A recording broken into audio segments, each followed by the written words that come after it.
Wall Street veteran Bernard Madoff has been arrested and charged with running a $50 billion Ponzi scheme.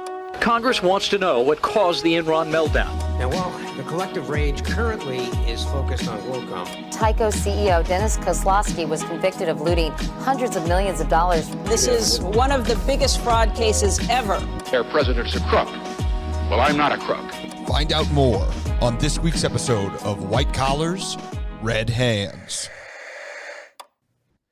Today's topic can be described perfectly as sleaze incarnate. A middle-aged, balding man who likes to keep the top button of his loud, striped shirts as undone as his business books. David H. Brooks, co-founder and CEO of DHB Industries, could be seen around the swankiest joints of Long Island in a leather jacket, multiple gold chains, huge gold rings, and an American flag belt buckle that came with a surprisingly high price tag for just how bad it looked. He was driving around in armored cars with his wife, who had a penchant for plastic surgery and acupuncture. Or maybe you could see David off on vacation using his private jet to take his entire family to luxurious island destinations or Euro trips. David's business that supposedly let him afford all of these lavish things was in the business of war, producing the bulletproof vests seen adorning multiple branches of the American military and police forces. Business was booming, but still, most of the items that David liked to flaunt were ill-gotten gains, fruits of multiple schemes that not only took money from those to which it was deserved, but potentially put lives at risk. Join us today as we discuss one of the largest frauds of the early 2000s on the season 20 premiere of White Collars, Red Hands. Hey, season 20! And I think let's address the elephant in the rooms. Right. Okay, you don't have to call me that. We are obviously in different rooms, which is something new. And if you've also been a listener for a while, you may have noticed that we took a little bit longer of a break than what we originally had said we were going to take. That's because I now live in a completely different state. Sean left me. I relocated for work, so I needed to take a little bit of time to facilitate the move. But we decided we're coming back, we're recording virtual, and that's why we're here. And that is why Nina's audio might have cut out in that response in the intro. And hopefully not too much throughout this recording process. We're dialing it in, so hopefully the audio is good. And if it's not, we'll try to figure something out. But we will figure it out next week. Exactly. Or in the coming week. Hopefully. But yeah, so welcome back. My name's Kashan. And I'm Nina. And now from the all remote pandemic edition of White Collars, Red Hands. You know, this podcast started during the pandemic and we still didn't do it remote. We were not very smart during the pandemic. I think we talked about it before where we recorded in person as sharing one microphone. We've come far. That was a bad idea. I think it was. We both agree idea. That was a bad idea. We never gave each other COVID, though. That is true. We did. So, we did each both get it at one point, multiple times, but never from each other. Never from each other. So good track record. But yeah. So welcome back, and today we are talking about, like I said, David H. Brooks. And David H. Brooks grew up in a Jewish household in Brooklyn, the middle child of two Polish Holocaust survivors. Wow. Yeah, definitely not a happy... It kind of sucks because he sucks. So it's like you want to feel bad for him because his family suffered, but also he's just like a terrible guy. He's like a really bad guy. Well, there's a lot of trauma in that house, right? Mm-hmm. Probably wasn't the easiest childhood when you are being raised by two super traumatized people. Yes, and that argument will come into play later. So hold on to that for like 7 more pages of this script. His father, who worked at a garment factory, was known around the neighborhood because he was excessively short. He suffered from a debilitating bone disease that left him like just above 5 feet tall. Little man syndrome? When he's actually small, like really like medically diagnosably small, that almost seems kind of mean. Did he have brittle bone disease? I actually don't know. It was hard. It was hard to find a lot of really in-depth details about his backstory. So I don't know what his father actually had, but I do know that he was small and that it was from a bone disease, but I don't know what it was. It was probably brittle bone disease because the kid from the middle has brittle bone disease, and as an adult, he's only 4'8". Because his father was so short, David and his family were relentlessly bullied up until the time that they relocated to the more, I guess, toned down borough of Hewlett, Long Island, instead of Brooklyn. There he found a new passion at the racetrack, actually. He got really into horses there, and specifically harness racing, which is like a lesser known form of horse racing. I know horse racing like the Kentucky Derby, where it's small men on the top of horses, but harness racing is where a horse pulls like a 2-wheel cart behind it and the jockey sits there. It's kind of like a chariot. I was going to say, like what the Romans would do. Yeah, it's kind of like that. And for some reason, David H. Brooks really loved this. Oh, it's cool, right? I guess. I don't know. I don't share his passion for harness racing or horses. My girlfriend in high school had horses. I was terrified of them. I also fell off Sean once dated a a child. horse girl. I did date a horse girl.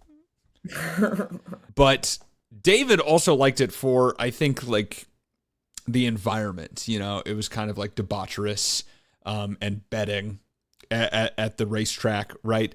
But he didn't just love that. He had eyes on bigger things and betting on bigger things, like the stock market. Friends and family always described him as being a natural when it came to numbers. So it was no surprise when he decided to study accounting at New York University. And after graduating, he started a stock brokerage business with his older brother, Jeffrey Brooks. And the name of the company was Jeffrey Brooks Securities Incorporated. Of course it was. This saw the brothers become millionaires. They did very good at stock brokerage, and they did very well for themselves. But who knows how much of that was actually deserved, because they both came crashing down to earth in 1992 when the SEC charged the brothers with insider trading. And David Brooks was eventually found to have failed to prevent insider trading activities done by another one of their brokers. So maybe not necessarily himself, but he was complicit in some insider trading that had been done. And because of that, he received a 5-year ban from securities trading. So he couldn't do that any longer. He couldn't buy and sell stocks. So David instead moved into the asset management market, and he created a DHB Capital Group, taking his brother's lead and naming it after himself, David H. Brooks, DHB. These people are not inventive people. At the same time he was operating DHB Capital Group, or starting it, he was also working as a consultant to a Boca Raton-based manufacturer of body armor, of all things, called the Thunder Group. And in 1993, the company had fallen on hard times. So David Brooks swept in and bought it up for $800,000 and saved it from the grips of bankruptcy. I mean, not the company. The company went under. He bought their assets and their assets became his. But, you know, that part of the company, right? That didn't go bankrupt. And David didn't know it at the time, but this relatively small acquisition was going to be a life-changing event. David Brooks renamed the company to PointBlank Body Armor and immediately started making an impact at his newly acquired company. A bad one. David appointed Jim McGee, a retired Marine colonel. Nothing against Jim. He was good. But he hired him to head the company, and they began to butt heads immediately. As a veteran, Jim's biggest concern was making the body armor for safety reasons, right? He was concerned about the safety of those who wore it. David, on the other hand... When you're saying body armor, are you talking about, like, first I thought you meant, like, Under Armour. Like... Oh, no, I'm talking, like, actual body armor, like bulletproof. Like bulletproof vests? Bulletproof vests, which... Oh. Yeah, you'll learn a little. We're about to go into a little bit about the exact type of bulletproof vest they made. But yes, like for the military, for the police, stops them from dying when they get shot, supposedly. Heard. Got it. That kind of body armor. That makes more sense. So Jim cared about the safety of the soldiers that would be wearing it. He was one himself. David, on the other hand, cared about making money off of the operation as much as he could squeeze out of it. And David was soon micromanaging everything that Point Blank President Jim McGee was doing, calling him at odd hours, like 2 a.m., to confront him for like purchasing fabric at a price that he deemed too high. He's like, you bought this fabric at $6.25 a yard. What's that about? He's like, it's 2 a.m., man. He's like, you don't have anything. Maybe he did a little cocaine. Oh, okay, this is the part where Nina needs to look up what David H. Brooks looks like. Because he My favorite part. looks like a guy who would do cocaine. I mean, yeah, like he's like balding on top, but it's just like he's still got that thin hair, and it looks like he almost has like dandruff still. Yeah, he wears the striped shirts, the big chains. That man definitely did cocaine. Allegedly, he never got convicted for using cocaine, but that is so not what I thought this man was gonna look like. Yeah, he's grody looking too. He is really creepy looking. He's not hot. That's an understatement, especially because he's got a terrible attitude, like calling Jim McGee at 2 a.m., telling him you spent too much on fabric, even though it was cheaper than they used to buy it for. David would also make like impromptu visits to the facility where he was known to berate and yell at employees across all levels. Like he would go to people on the floor sewing together the components of the vests and just start like yelling at them. As the owner of the Capital Group that owned this business, he would come in and do this. That's crazy. Yeah. And just in case you needed an extra reason to hate David Brooks, one of those times, he loudly on the floor yelled at Jim to fire all of the expletive meant for black people. With the workers like in earshot, like they could hear him. They could hear him say this. That would be like, "You can't fire me. I quit." Like immediately. Also keep that in mind. You're having a lot of premonitions today that are going to come true. Call it women's intuition. All right. David was also a violent man. Outside of work, he had at least one instance where he was accused of berating two teenagers, just going to say that again, during a disagreement they had. And he was then accused of pushing one of them and spitting on the other. So, kids, this dude had like a notoriously very scary temper. Like people felt like actually threatened by him, like he might do something to you. You know, not to judge people on their appearance, even though I do it all the time. He looks as though he could get violent. Yes. He was known for he just has this like aura and essence. I don't know if it's like the sweaty, shiny face or like the lack of hair on top of his head, but there's something about him that does scream unstable. He was an angry man. But you know, sometimes good things definitely do come to bad people. And David ended up getting very lucky. He was already a millionaire at this point. He got more lucky because PointBlank Industries acquired the rights to produce a type of bulletproof vest nicknamed the Interceptor. The full name being the Interceptor Multi-Threat Body Armor System. And the Interceptor had an outer vest. The Interceptor had an outer vest made of layers of Kevlar fabric that were rated to stop small caliber rifle and handgun rounds. And it also had pockets to insert ceramic plates that could be bought in various sizes and were rated to stop larger bullets and shrapnel depending on the thickness of the plate, whatever. The Interceptor also weighed a significant amount less than its predecessors, about 35% lighter. I think the Interceptor was like 16 point something pounds, and the predecessor was in the 20s. So it was lighter, and it was generally thought to also provide overall protection, like better protection. It had more protection on like the sides and the underarms, and it had like an attachable like neck protector. So it had kind of a lot of things going for it. And this is because, it had a lot of things going for it, and it actually became a favorite among the U.S. military, partly because they helped develop it. The design had been developed by the Defense Advanced Research Projects Agency, also known as DARPA, in the 90s. But the contract to produce the vests was awarded to David Brooks and DHB Industries subsidiary PointBlank in 1998. And he immediately inked an $82 million deal with the Marines to supply them with the vests. And since the government only gave out a single contract to produce them, PointBlank had secured a virtual monopoly on the business of producing bulletproof armor for the United States Armed Forces, which at first wasn't that big of a deal. By 2000, they had started cranking out the vests to meet the order, but few had actually seen combat. That was about to change.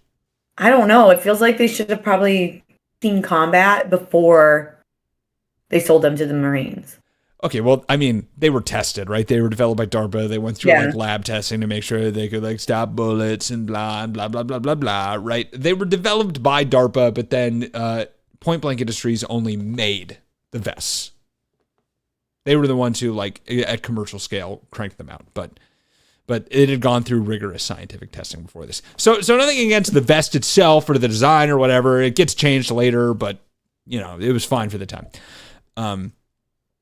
So I think we all know what happened in 2001 that might ramp up production of bulletproof vests destined for the U.S. Armed Forces.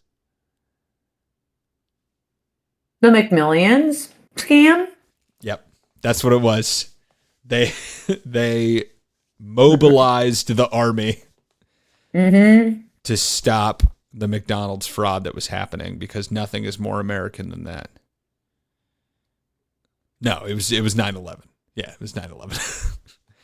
And obviously the subsequent war on terror that started in Iraq and Afghanistan after that. Oh, that? Those small things that happened in the early 2000s. Little blips in history. Yeah, you might have forgotten, people out there. I forgot all about it, actually. So obviously, they said never forget. I forgot. Always the contrarian you are.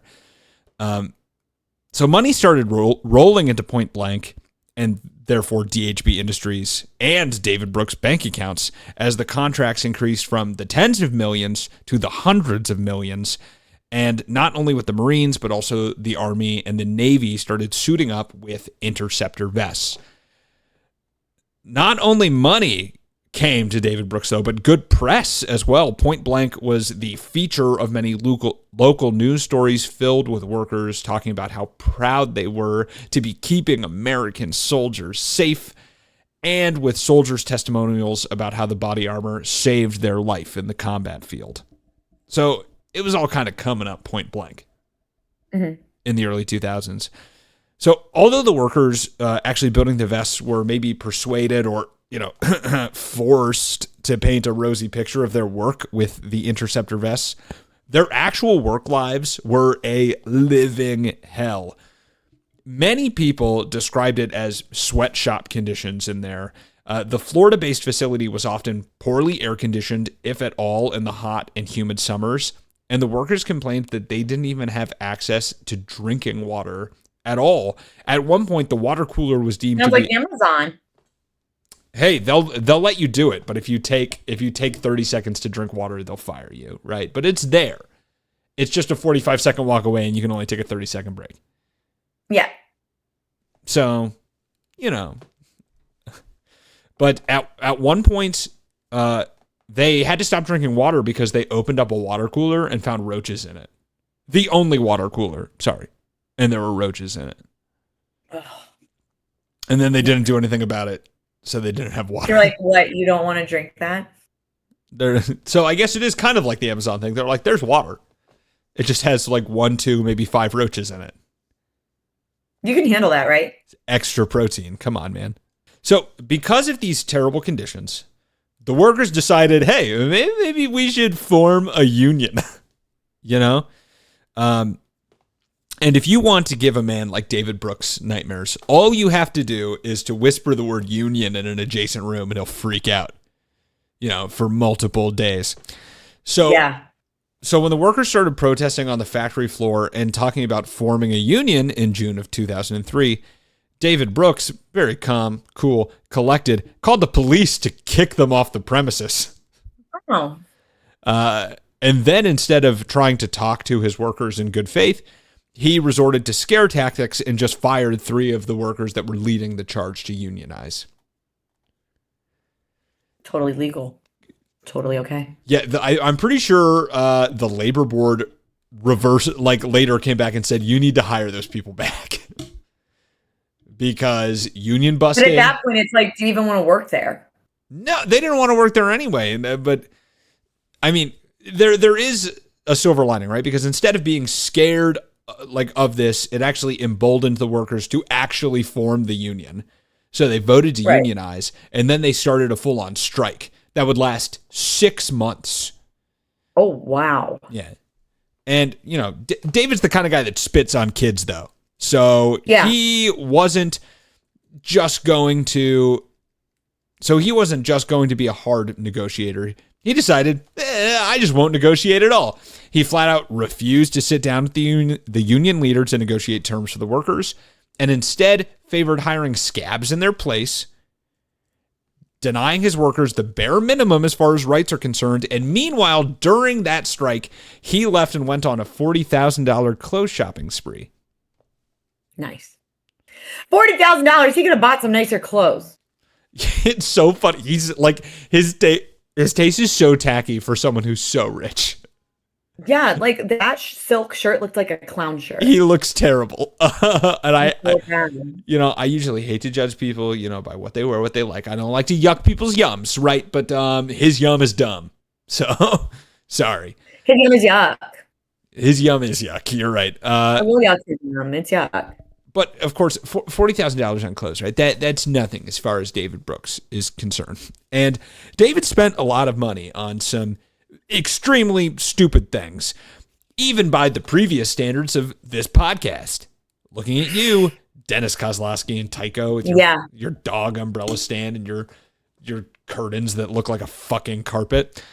So David most infamously spent $101,000 on a belt buckle in the shape of an American flag waving in the wind. Yeah, you see that thing? Isn't that stupid? That cost $101,000.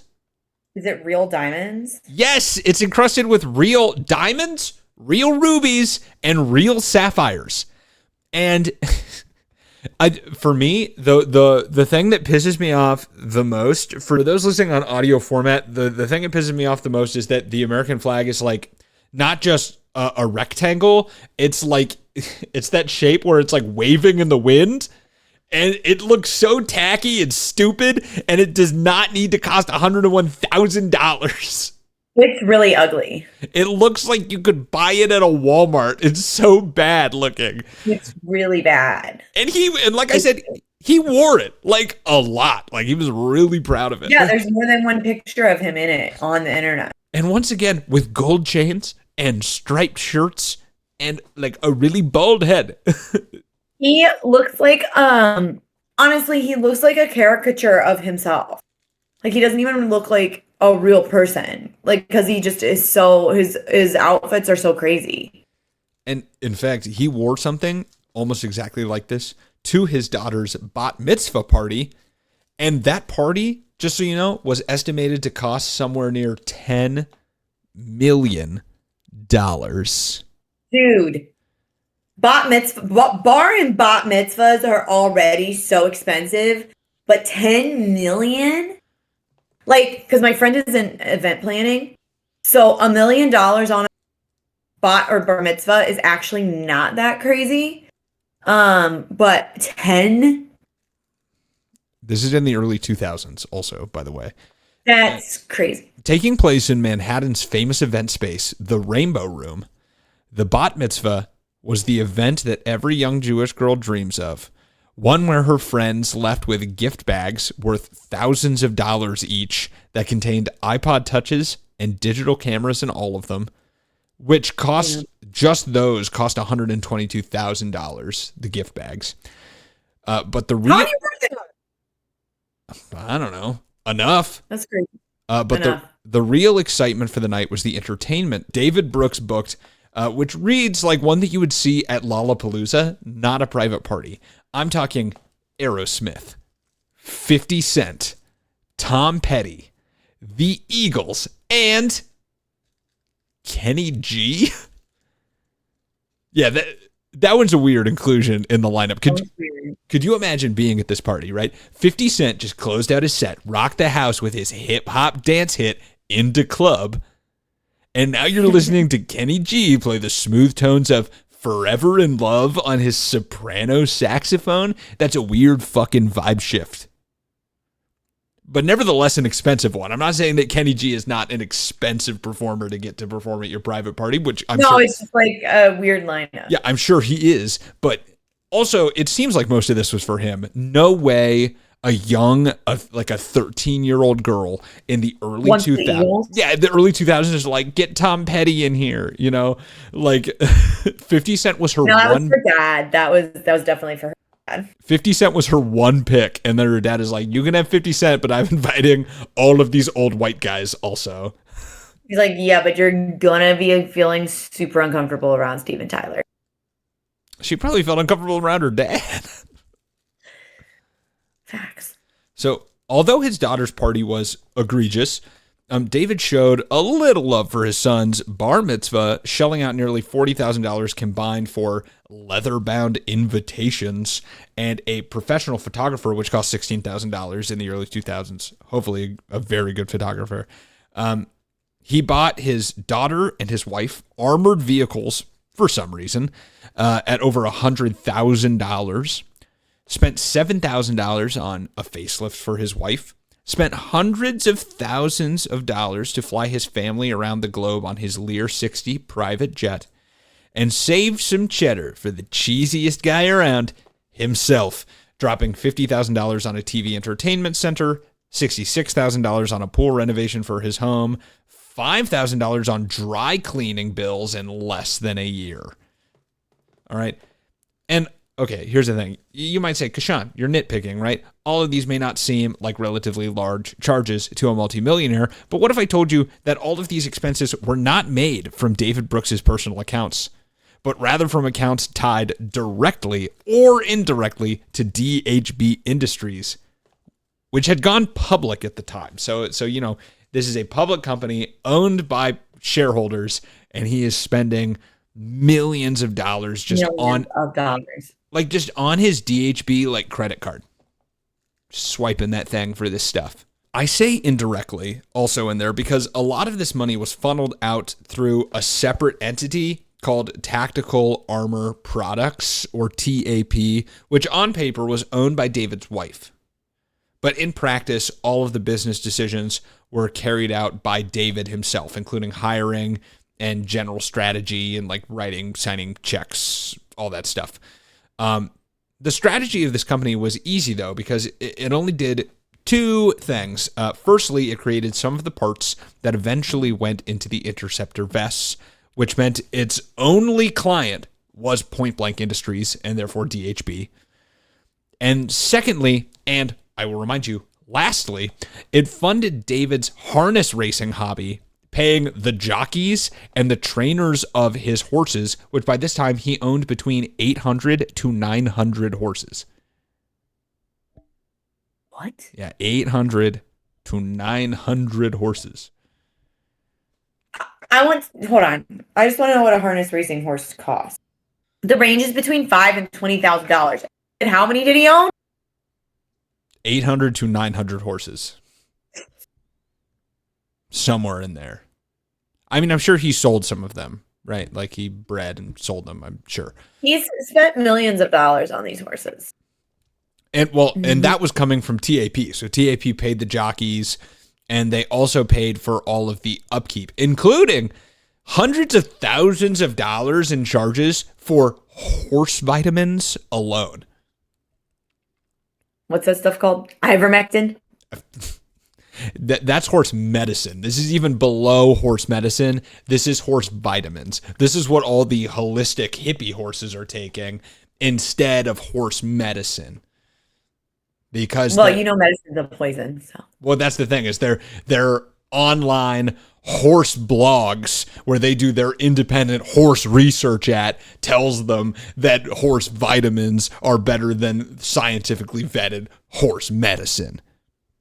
That's not mapping, I promise. I'm talking about horses. So he would funnel money first into TAP from DHB Industries by charging much higher prices than the market rate for those components that they sold to them, their other part of their business. And then he did this in an effort to like skim off extra profit by using a second company to charge DHB exorbitantly high prices and funnel money into his horses and personal shit. And in fact, TAP made a gross margin of 50% on the parts that they sold to DHB, which is like insanely high. You're looking probably in like high 20s, low 30s or something for that, like normally. On top of that, DHB Industries didn't even own that facility where they were making the Interceptor vests. David had set up a similar situation with TAP where the building was owned by a business owned on paper by his brother that was charging them like exorbitantly high rent just so that he could funnel money out of the public company DHB and he could misappropriate it from this other company. Now, how does this tie back with his workers going on strike? Remember, I was talking about that at one point before I started talking about this. Well, the workers knew about this illegal conduct between TAP and DHB and knew that David hadn't reported this conflict of interest to the SEC or the shareholders. So at the height of non-negotiation, a tip was called into the SEC by those workers. And in March of 2004, that caused the SEC to open a formal investigation into the relationship between DHB Industries and TAP. And this worked. This actually scared David enough to finally negotiate with the union. And they reached a deal that would bring workers back into the facility. However, right after signing the deal, David just couldn't let it be, and he called the president of the union and proceeded to just cuss him out, like violently over the phone, to the point that the union leader had to be like, "I'm going to hang up on you unless you're going to stop yelling at me." And he just hung up on him. I mean, I think that's fair. It is fair. It's a fair response, but that's the kind of person that David Brooks was, is that if he loses, he's not a good loser. He's not a good loser. He's a dick. So meanwhile, though, the Interceptor is still selling and selling better, like every year, and selling more, doing well. They're pumping money into these wars in Afghanistan and Iraq, as you might remember. I mean, we were kids at the time, but if you're a little older, you definitely remember. Well, they were definitely around for a while for me to remember. True. It was quite a long conflict. And in December of 2003, DHB was awarded another $100 million contract. And in June of 2004, they were awarded another one to the tune of $234 million.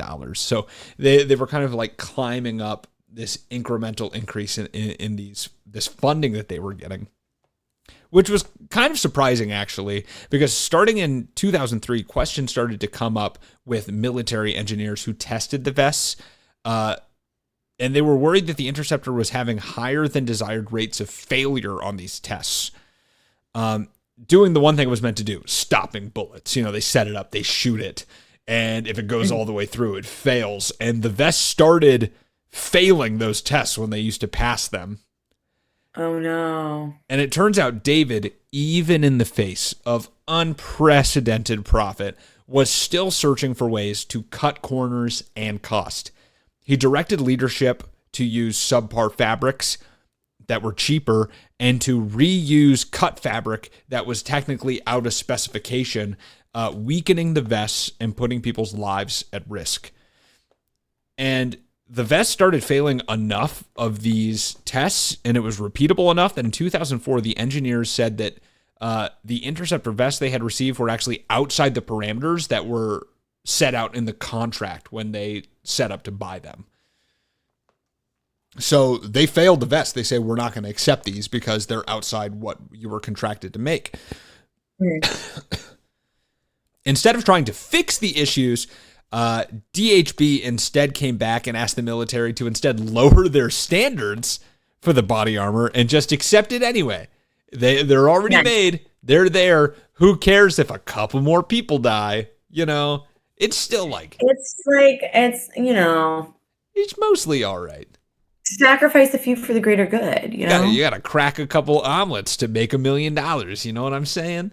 It's what it's unfortunate, but And here's the thing: the military then had this predicament, right? Because there were the wars ongoing in Iraq and Afghanistan, and they had to decide.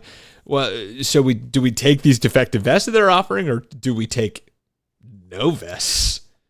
You know, what do you do? So they came back and they said, okay, we'll take the vests, and 10,000 vests that from these failed lots would eventually reach the battlefield. And the thing is so the worst part about this is they actually did reverse this decision later, and they tried to recall the vests again.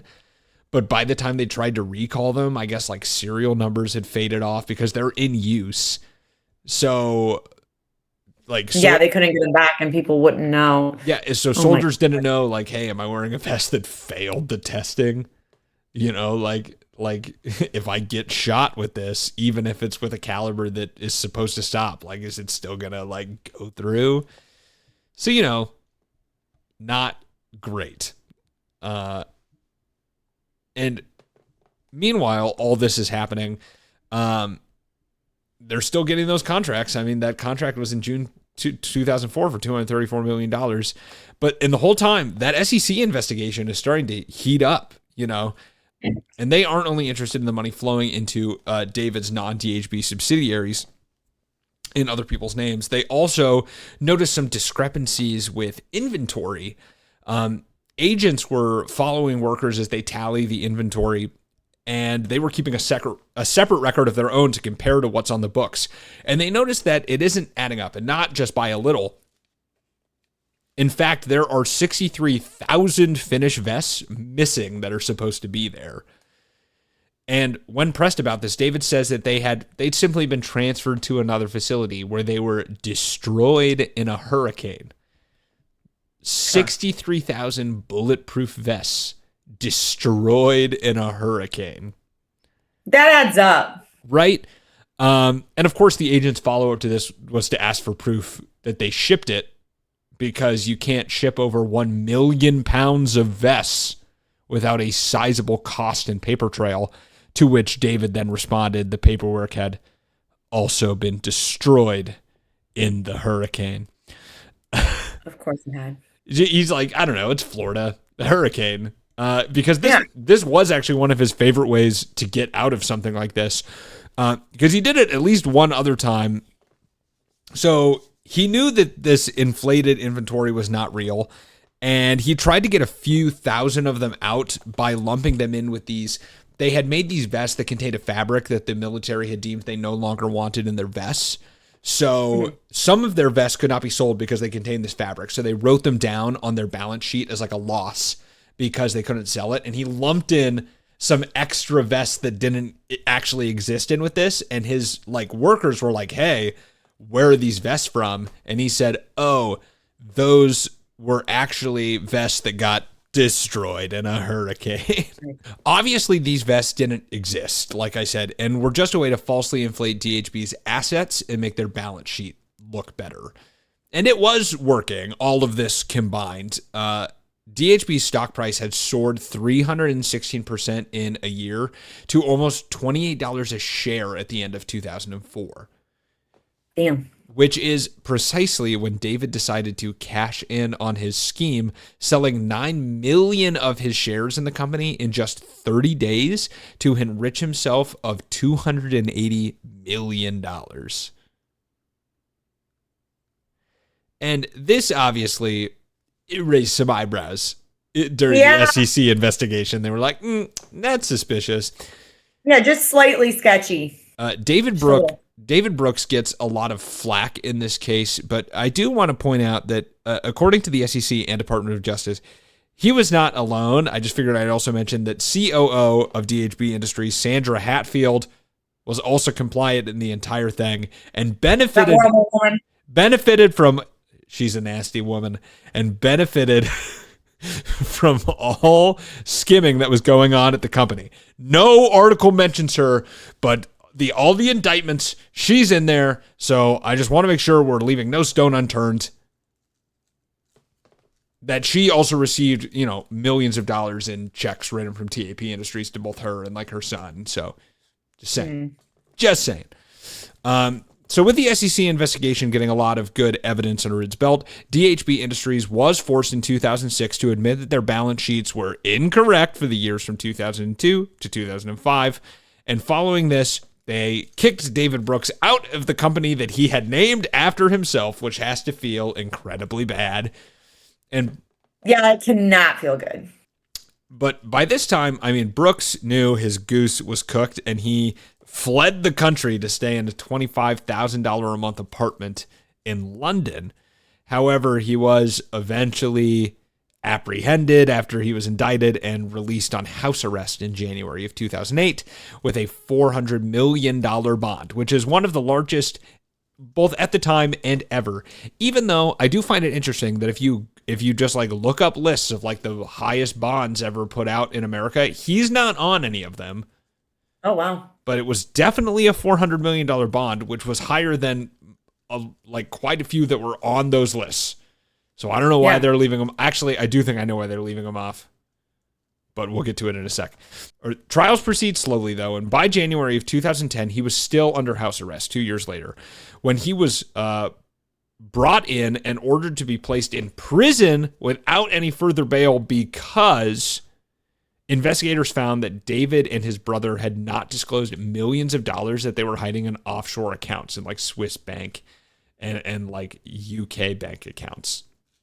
At that time, the trial was underway when they brought him in and put him in jail with no more bail.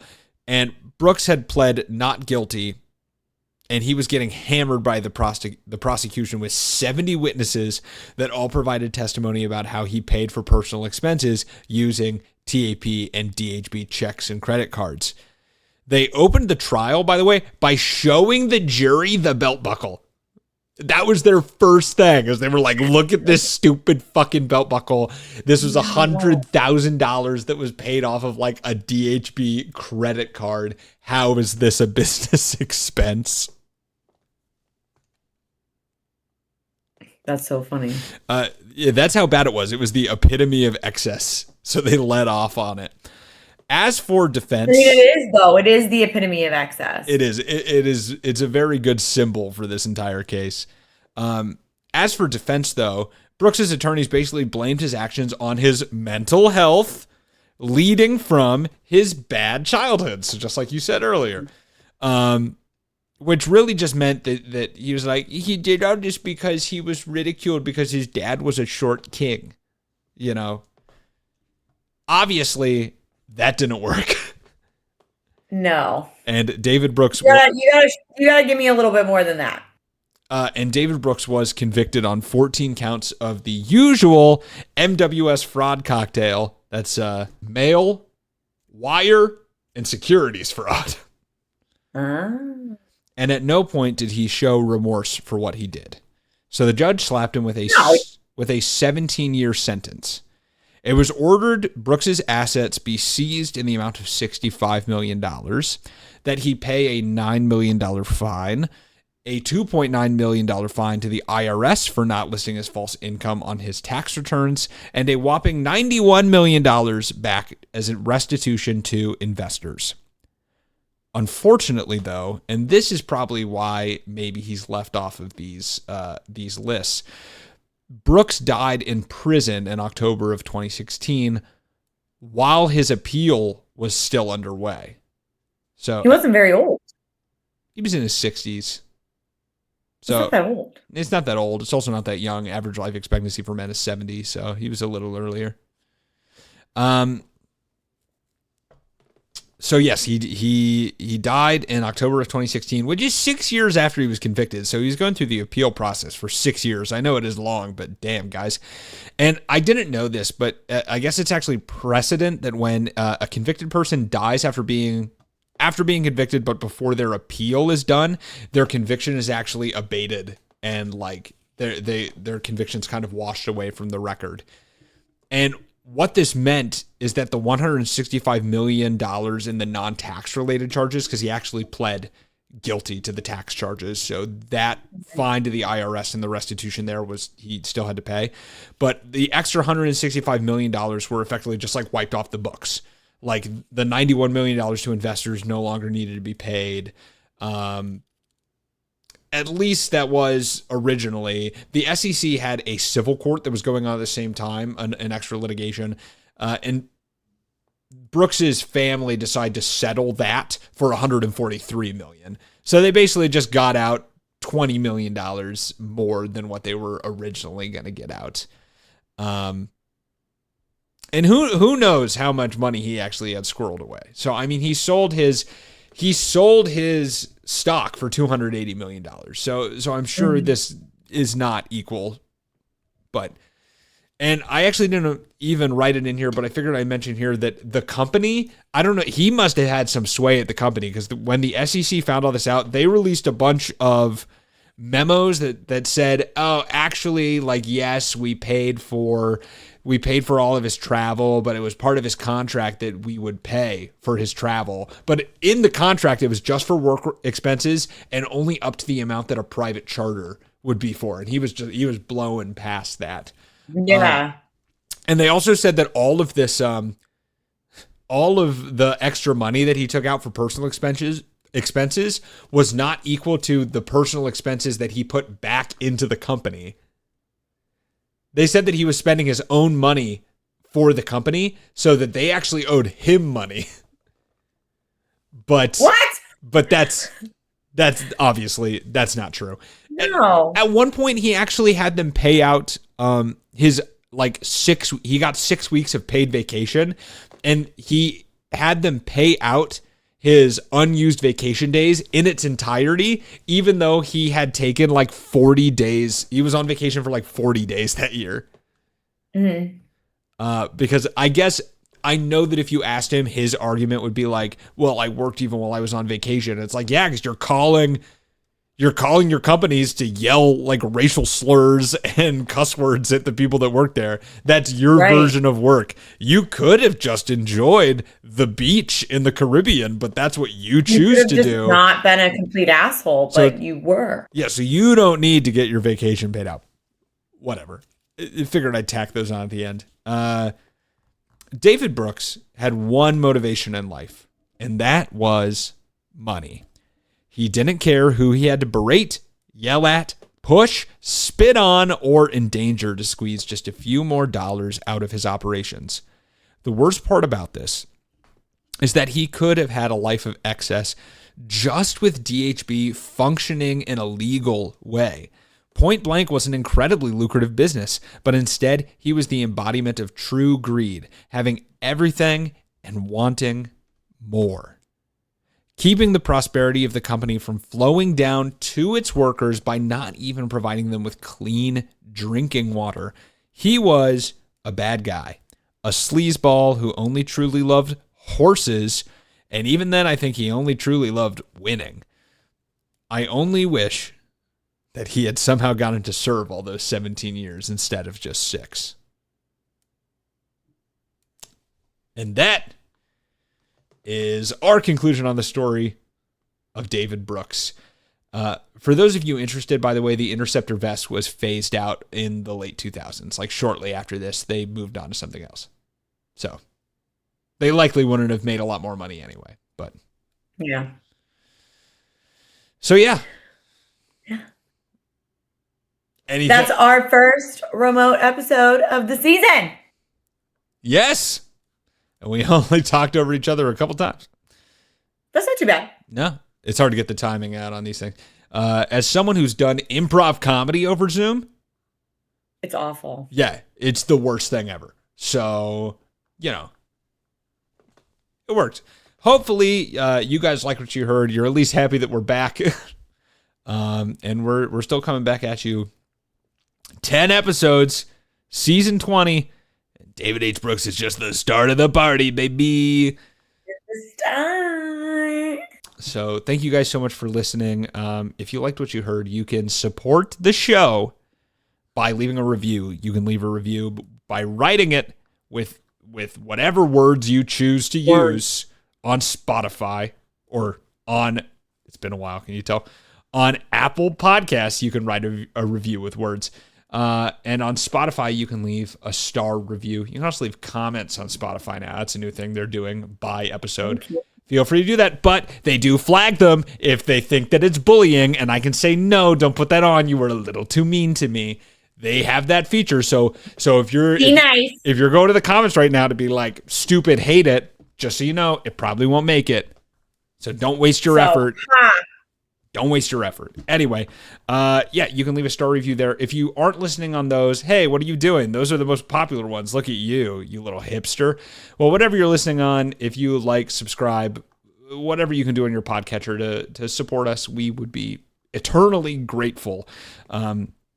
You can also support us by following us on our socials, facebook.com/whitecollarsredhands, Twitter at whitecollarspod, Instagram at whitecollars_redhands. You can follow us on TikTok. That's at whitecollarsredhands. You can check out some small videos there. If you want to check out our faces while we're recording these, you can also check that out on Spotify or at YouTube at whitecollarsredhands.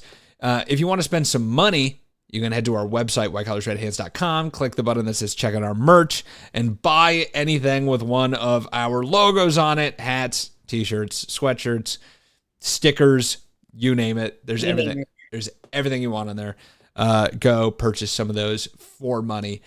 And if you really want to support us, all you have to do is talk about us. Tell your friends. Word of mouth is how pretty much everyone finds podcasts to listen to. That or Reddit. You know, start a Reddit page about us too. You can do that. That's also word of mouth technically though. So yeah, you know. You can shout. If you are listening to this at a cubicle right now at your work, what I want you to do is take off your headphones, stand up, and just shout at the top of your lungs, I don't care about the decorum of a work setting. You should all go listen to White Collars Red Hands right now. And if you get fired, if you get fired, I promise to reimburse you your wages up to but not exceeding $1. So yeah. Is that everything? Did I miss anything? No, I think you got it all. Hell yeah. Muscle memory kicked in and I knocked that shit out of the park. You did. Good job. So thank you guys so much for listening. We will see you on another virtual episode of White Collars, Red Hands. Red Hands. Yeah, we gotta work on that.